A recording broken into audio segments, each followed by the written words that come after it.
Welcome back in. The Big Ten on CBS takes us to College Park, Maryland. It's Terps and Hoosiers at 3:30 on CBS. The red-hot Fighting Signettis are 8-0 for a second straight season, and they're doing it pretty convincingly. They lead the FBS in points differential and have very much earned that number 2 ranking. Bud Elliot is still with us here on HQ Spotlight, and Bud, I think the country is pretty familiar with the number 2 Hoosiers, so let's start talking a little Terps, and my eyes go straight to that quarterback, Malik Washington. He's somebody who has been quietly playing really well in his true freshman season, so what can we expect from him Saturday? Emily, this is a player that Maryland was so excited to hold on to on signing day. I know they did a great job of getting him in the fold and keeping him committed, and he has just played well beyond his years. Like, the physical talent is certainly there. We saw him when Cover 3 was out there at the Elite 11, looked really good out there last summer, and he stepped in and played exceptionally well. Like the guy has a big-time arm. He seems to have a pretty good idea of where to go with the football. He has enough mobility. Like, he's not a runner, but he can run, some. And Maryland's offense has looked, pretty good overall with him at the helm. And he's had some freshman hiccups, but Maryland does not have a ton of talent around him, and he's played exceptionally well, I think, relative to Maryland's talent level and the schedule that they've seen so far. Yeah, you mentioned that was a big win for Maryland to keep a hometown kid home. He was QB5 in the 2025 class this year, so we had high expectations for him, and he seems to be living up to it so far. But there's another true freshman that you've got your eye on, defensive lineman Sidney Stewart. Yeah, like Maryland, some of their best players are true freshmen. Sidney Stewart, one of the best defensive linemen already in the Big Ten, a kid who has just sky-high potential, very productive so far, gives good effort on a down-to-down basis. He's got the quickness. He plays with a little bit of heaviness in his hands, which I think you got to love as well. And they've kind of turned him loose to get into the backfield and allowed him to really thrive with what he does here. You're seeing all the hits he's had on quarterbacks so far. And he's been a real disruptive presence now for the Terps, and it's exciting to watch. Some of the young guys that Maryland has coming on, and we'll see if they can build upon that this offseason with more high school and more portal. But they have some nice building blocks there in College Park. Yeah, he's got a tough task ahead of him, though, as well as the rest of the defense, because Indiana's offense was pretty spectacular last year, Bud. Even better this year. They're coming off a 50-point win over UCLA. They now average over 45 points per game, which is the most in a season in Indiana history. What is it about this year's offense that makes it even better than last? Well, I think it's the quarterback position. So last year you had Curtis Rourke, a player who Indiana revealed at the end of the season actually had a torn ACL. He was like a nice older college quarterback. Mendoza is like a legitimate first-round prospect. So you return most of last year's offense. You have a dynamic receiving core there with Surratt and Cooper, who's a tremendous number 2 really for any college team. And you insert the guy who has first-round quarterback talent, big-time arm, the ball's out exceptionally quick. I think it took a little bit of time for them to figure out exactly what he wanted to do as far as calling plays for his skill set. Signetti's comments on him in spring weren't super encouraging, but obviously in the fall things really seemed to click. He's one of the Heisman favorites, and I think a deserved one.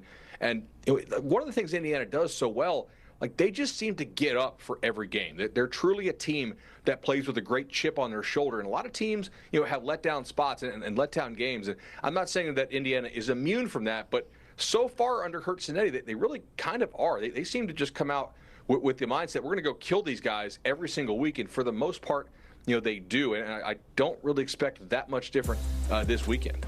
You mentioned the mindset from Curt Cignetti. Famously, before their game against UCLA, he kept saying the Bruins, we're looking at them as a 3-0 team because what happened at the beginning of the season, we don't care about that. Trying to create, like you said, that chip on their shoulder, make sure they take everybody seriously. So what's impressed you most about the way that Cignetti has coached his team in 2025, coming off a spectacular year by Indiana standards last year?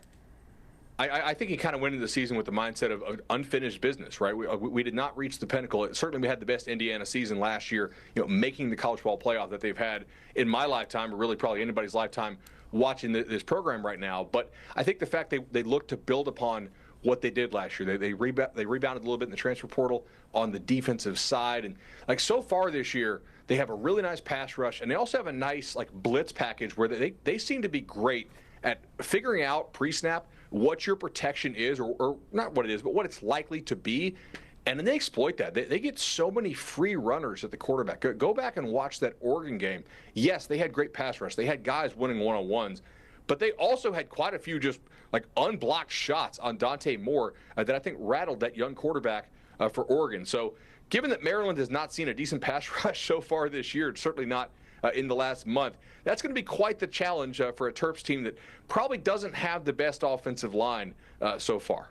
Yeah, it could be a tough afternoon for Malik Washington. But if we go back to the quarterback on the other side of things, you mentioned that Fernando Mendoza, in your eyes, is a worthy Heisman candidate. But as he projects to the next level, what could he be as an NFL quarterback? Like maybe better than Cousins, I guess what would be an interesting comp. Like not a guy who's super mobile, but he's not like a total non-athlete. Super accurate. He does deliver the ball on time and in a really catchable, like, you know, his release is nice. It's a very catchable ball, allows for a lot of yards after the catch. He doesn't really put it off target to where guys are having to, you know, slow their feet, get off balance in the catch. I think that's one of the underrated traits, just such a catchable ball on time in rhythm.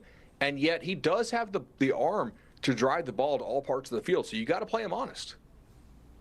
We've talked about both of these quarterbacks. I hope I'm not going out on a limb here and saying that these are two NFL quarterbacks playing in this game. Obviously, we got to wait a little bit longer to see the guy on the Maryland side of things. But as you compare these two quarterbacks, what stands out? So Malik is clearly more athletic and a little bit bigger of a build, I think, especially relative, you know, to their age. Mendoza's a couple years older, you know, than he is. But they're both guys who see it pretty well relative to their experience in college football. Like Malik is not just a see it, throw it guy, which so often freshman quarterbacks are. They have to wait until they see it open. He seems to have a nice knack for throwing with anticipation. And granted, he's a freshman, it's not there all the time, but when he's playing well, you see it. He's like, okay, like 1, 2, 3 balls out on time.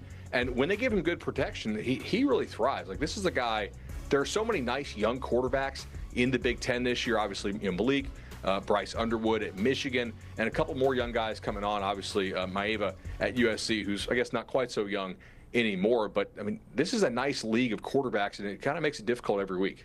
If you had to maybe roughly rank them, I guess, where would you put Malik Washington in the tier of Big Ten quarterbacks? You mentioned there's a lot of great talent and young talent.